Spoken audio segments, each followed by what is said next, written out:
구독, 좋아요, 알림 설정은 아무리 눌러도 무효되지 않습니다. 0.73%, 24만여 표 차이로 윤석열 후보가 당선되면서 20대 대통령 선거는 막을 내렸습니다. 대선 레이스가 시작되기도 전부터 역대급이란 말이 나오더니 결과까지도 역대급으로 마무리되었습니다.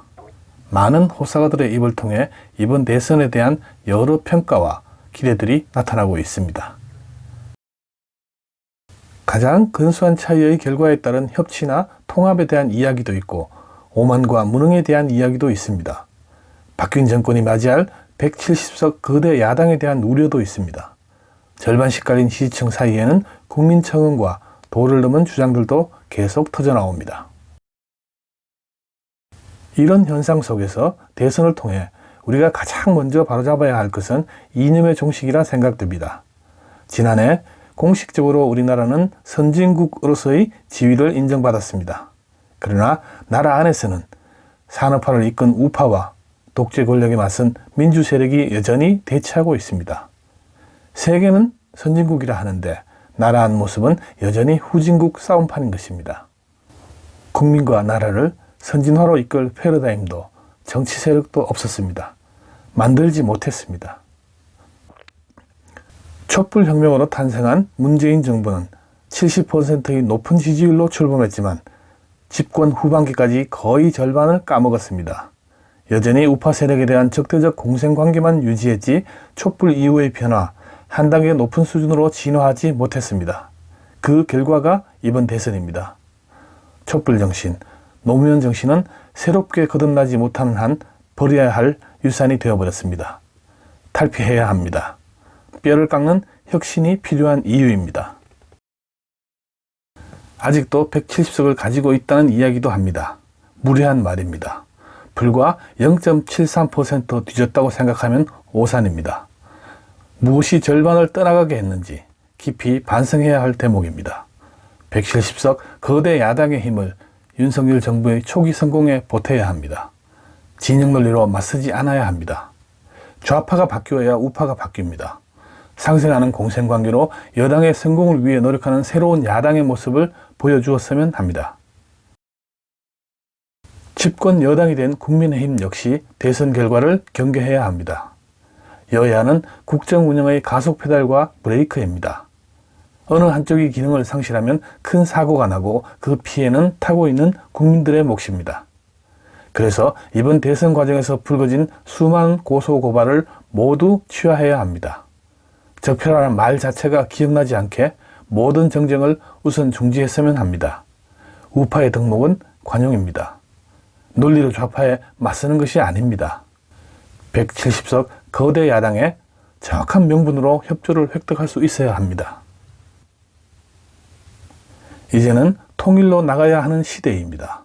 힘의 우위도 중요하지만 더 중요한 것은 이 땅에 전쟁은 없어야 한다는 것입니다.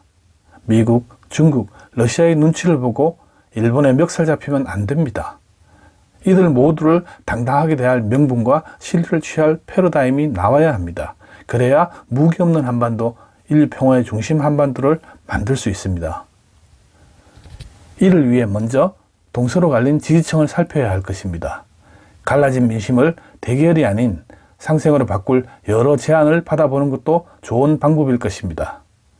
의식의 수준을 높이고 좌우를 아우를 중도 지식의 결과물을 만들기 위해 누구의 말이든 귀 기울이고 받아들이길 권합니다.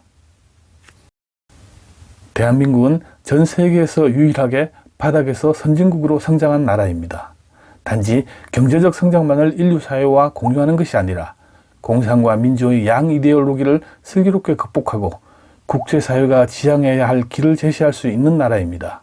힘의 우위로 빚어진 우크라이나 전쟁의 해법을 엉뚱하게도 우리가 풀 수 있다는 말입니다. 코로나 팬데믹을 통해 우리는 선진국이라 불리던 나라의 적나라한 모습을 지켜봤습니다.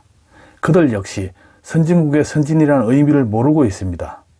우리도 인류 사회도 새 길을 찾아야 하는 시대입니다. 이런 시대적 상황의 본질을 보고 지금까지 가져왔던 낡은 유산의 지도자가 아닌 국민의 의식을 높이고 세계 속의 대한민국을 만들어 가야 합니다. 대통령의 공부입니다.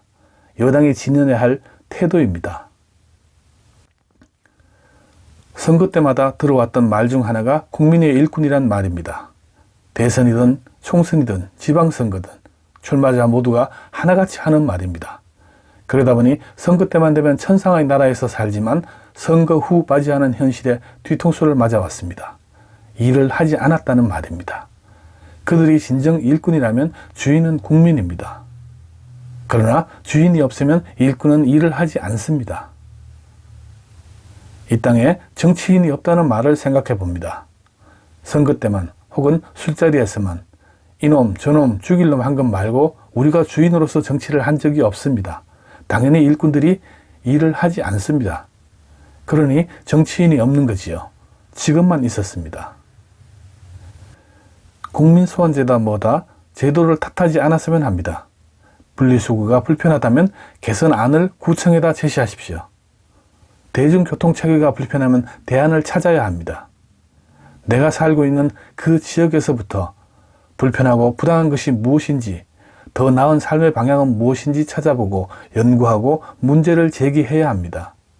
대안을 제시하고 일꾼들이 어떻게 움직이는지 살펴야 합니다. 그것이 우리의 정치라 생각됩니다. 세상이 나를 바꾸진 않습니다. 세상이 바뀌면 나는 끌려갈 뿐입니다. 내가 바뀌어야 세상이 바뀝니다. 쓸만한 정치인이 없는 것이 아니라 내가 그렇게 만든 겁니다. 그 무거움을 느껴야 합니다. 좌우의 대립적 개념도 버려야 합니다. 그것이 한 단계 성숙한 의식개혁의 첫걸음입니다.